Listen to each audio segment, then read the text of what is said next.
Hey y'all, I'm Courtney and welcome back to the Briles Bunch as well as to this What's for Dessert video. In this video, I'm just going to be sharing 3 really yummy and easy desserts that our family has had recently. I hope that you and your family would enjoy these. I know ours certainly did, but let's just keep it short and sweet and get right on into the video.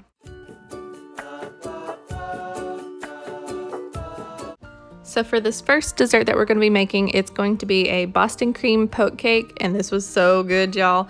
And you don't need very many ingredients. I just used a yellow cake mix and all the ingredients that it takes to make that cake, as well as 2 boxes of instant pudding mix and 4 cups of milk, half a teaspoon of vanilla, 8 ounces of semi-sweet chocolate chips, and then some butter and 1 cup of heavy cream. The first thing I'm doing is setting the oven to 350 and then spraying my 9x13 pan.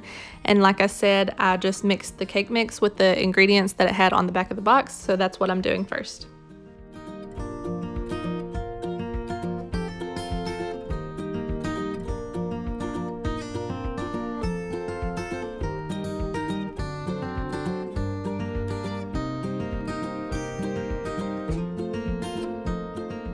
Once the cake was all mixed up, I just poured it into the pan and put it in the oven according to the directions on the back of the box.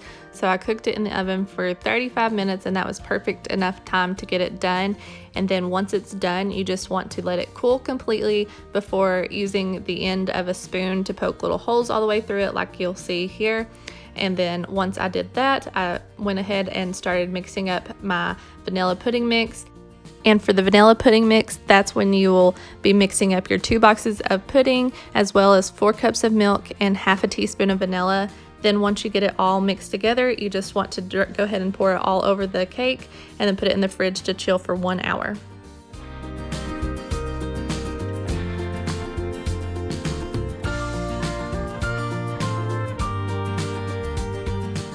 So after the cake was almost done chilling in the fridge, that's when I started on my chocolate glaze. And for that glaze, you'll just need 1 cup of heavy cream, 1 tablespoon of butter, and then 8 ounces of semi-sweet chocolate chips. But the first thing I did was just pour in the 1 cup of heavy cream into a small saucepan and then heated it up on low. And you just want to keep it on low until it is simmering, stirring it occasionally. And I just waited until that was good and hot. And then in a separate bowl, I had my chocolate chips with the butter on top of it.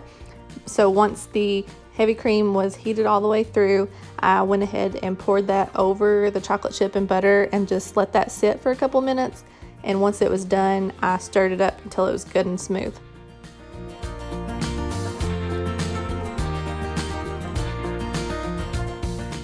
After the chocolate was good and mixed up, I just poured it all over the whole cake and smoothed it out really well. And this is the hardest part of the whole thing because you have to stick it back in the fridge and chill it for at least 4 hours. I did mine late at night though and did it overnight just so I would be less tempted.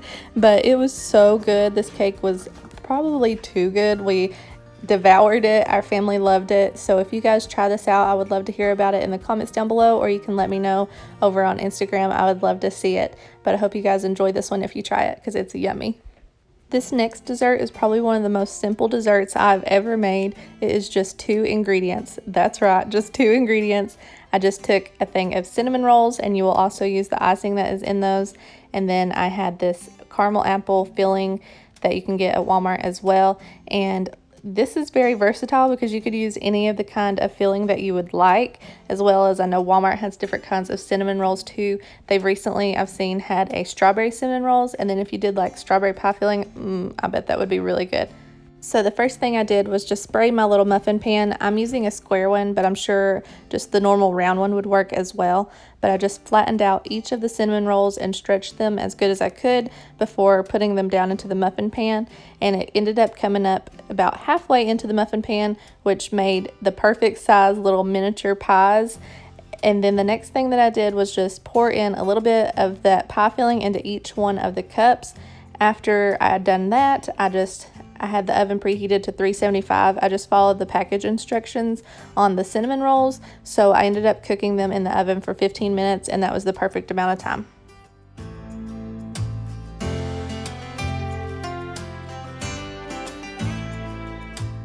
Here they are fresh out of the oven and they look so yummy, I know, but wait, it gets better because now it's time to put the icing on it that came in the cinnamon rolls. I just took that icing and put it in the microwave for about 5 seconds, and that was like the perfect consistency. I just used a fork to drizzle that onto each one of the miniature pies. But the only thing that I would have changed was I probably would have let the pies cool a little bit because it just melted into like this little glaze, which isn't bad. It was still really good. But if you're wanting a prettier one, I would definitely wait a little bit to do that. But this was definitely a family favorite. This was probably the boys' favorite out of all 3 of the desserts. They absolutely loved this one. This dessert was probably the most complicated, but still not complicated and totally worth it. It just has a few more ingredients than the other 2 did. I got this idea because one of our local bakeries here during quarantine made cookies, and it caught my eye because they were called quarantine cookies, and I actually tried them and they were really good. And this is just, I went home and tried to find a recipe that kind of like resembled them, so this is just my take on it. But for this recipe, we will just call them sweet and salty cookies. But you'll just need 1 cup of unsalted butter or 2 sticks, and we'll just brown that up. 1½ teaspoons of vanilla, 1½ cups of brown sugar, 1/2 cup of regular sugar, 2 eggs that need to be room temperature, 2½ cups of all-purpose flour, 2½ teaspoons of baking powder, 1/2 teaspoon of sea salt, plus a little bit more to sprinkle on top at the end, 3/4 cup of broken pretzels, and 1½ cups of caramel bits. I just used the Kraft kind, and then 3/4 cup of semi-sweet chocolate chips. For the butter, I just put the 2 sticks of butter in a saucepan over medium heat, whisked it as it melted, and it kind of like went through a few different forms. First it was foam, then bubbles, and eventually it turned a little bit of brown. Once it turned brown, I just poured it into a large mixing bowl with the 1½ teaspoons of vanilla, 1½ cups brown sugar, and 1/2 cup of regular sugar, and I beat that with a hand mixer for a couple minutes. Once that was done, I added in the eggs and beat those for about 30 seconds before adding in the baking powder, salt, and then I gradually added the flour as I went.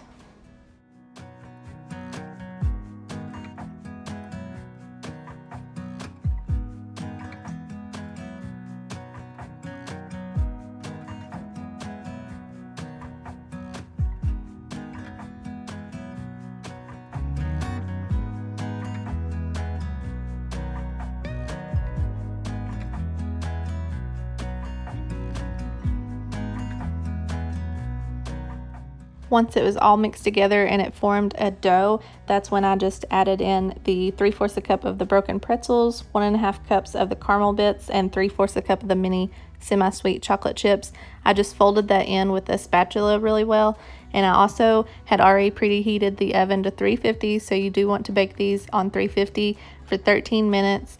I just used my cookie sheet to spread them out onto this baking pan. I wasn't sure how far apart I needed to put them because I wasn't sure how much they would spread out in the oven. They didn't spread too much though, so I probably could have put them closer together to get more on the pan. This recipe makes quite a bit of cookies. I think it made like 30 something. Thankfully, we had some nephews over that helped us eat them and they really enjoyed it. So anyway, you will also need, before putting them in the oven, to sprinkle some more of the sea salt and some of the bits of pretzels, caramel bits, and mini chocolate chips as well. That's totally optional, but I highly suggest it because it made them really yummy.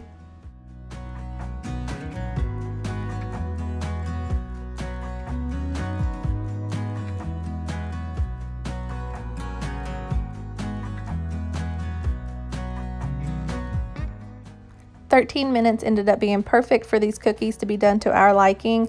I just let them cool on this pan for a couple minutes before transferring them to a wire rack, but they were so ooey gooey and yummy. I'm sure this is probably like a hit or miss with some people because I'm not so sure that everybody likes sweet and salty together, but our family definitely enjoyed them.